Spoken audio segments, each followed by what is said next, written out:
Assalamualaikum warahmatullahi wabarakatuh. Perkenalkan, nama saya Jaki Absari, kelas NF 3 dengan nomor NIM 186205886, Prodi PG PAUD, Universitas Pancasakti Bekasi.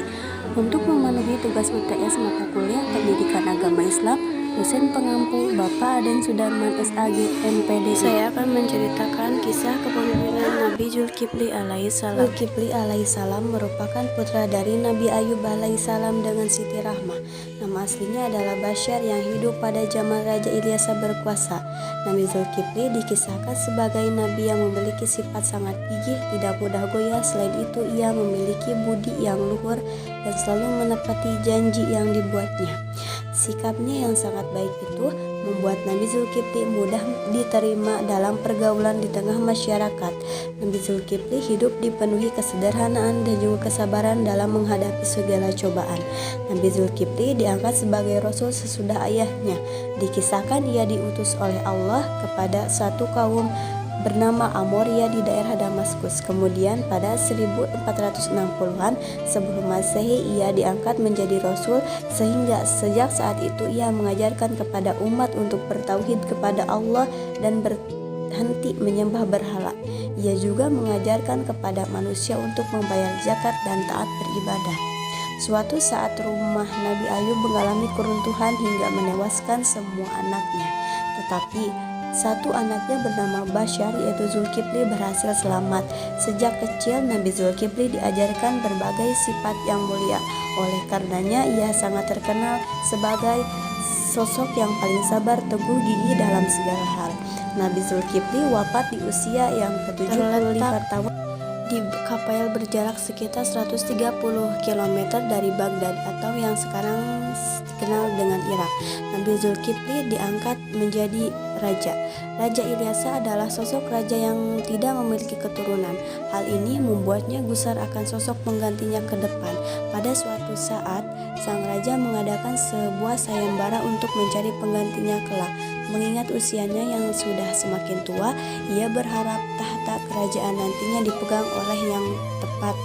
Raja Ilyasa merupakan pemimpin yang sangat memperhatikan kesejahteraan dan juga kemakmuran rakyat di negerinya. Tidak heran semua rakyatnya bisa mencalonkan diri menjadi raja asalkan sesuai syarat yang diajukan. Raja Ilyasa membuat kriteria dan syarat khusus bagi siapapun rakyatnya yang memenuhi syarat tersebut. Jika setuju dengan syaratnya akan menggantinya. Syarat yang diberikan Raja Ilyasa adalah siapapun calon penggantinya adalah orang yang sanggup berpuasa siang hari, kemudian melakukan ibadah saat malam hari. Kabar mengenai sayembara serta syarat tersebut tersebar ke seluruh penjuru dunia. Akhirnya segenap rakyat berbondong-bondong menuju istana. Dan setelah itu Nabi Zulkifli digoda oleh iblis. Pada suatu hari kebetulan Nabi Zulkifli sedang sibuk mengurusi rakyatnya. Sementara waktu untuk tidur harus dipakai untuk melakukan ibadah kepada Allah. Hal itu membuatnya merasa amat lelah dan capek. Tepat pada kesempatan tersebut iblis memberi perintah kepada para pasukannya untuk menggoda Nabi Zulkifli yang sedang kelelahan. Segerombolan setan yang diperintah iblis yang untuk mengganggu Nabi Zulkifli tersebut datang ke kerajaan menyamar sebagai laki-laki jelata.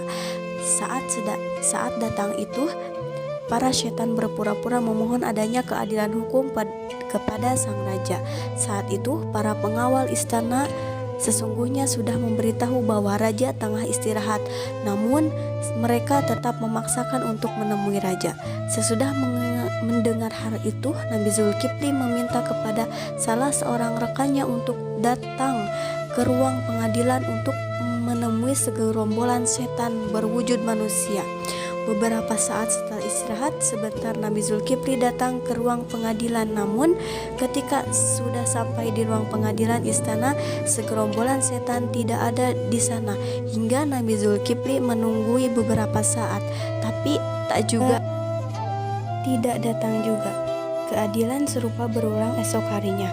Namun karena merupakan sosok yang gigih dan sabar, sang Nabi Zulkifli juga seorang raja sama sekali tidak merasa terpancing amarahnya. Ia benar-benar bisa mengendalikan amarahnya. Melihat hal ini, setan masih saja belum menyerah tetap ingin menggoda Nabi Zulkifli. Pada esok hari, kemudian untuk hari yang ketiga, setan berniat langsung mengutuk pintu Nabi Zulkifli. Pada saat ia sedang istirahat, akhirnya mereka mengetuk pintu kamar tempat raja istirahat. Nabi Zulkifli tetap saja sabar dan tidak terpancing amarahnya sama sekali. Akhirnya segerombolan setan menyerah, kemudian membuat pengakuan bahwa mereka dikirim oleh iblis untuk memancing emosinya. Para iblis itu gagal dalam menggoda karena Nabi Zulkifli sama sekali tidak marah dan emosinya itu berarti Nabi Zulkifli sama sekali tidak mengingkari janji yang telah ia buat. Ia benar-benar berhasil menjadi seorang raja yang adil, bijaksana dan tidak pernah mengingkari janji yang telah ia buat. Cukup sekian dari saya.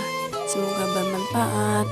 Wassalamualaikum warahmatullahi wabarakatuh.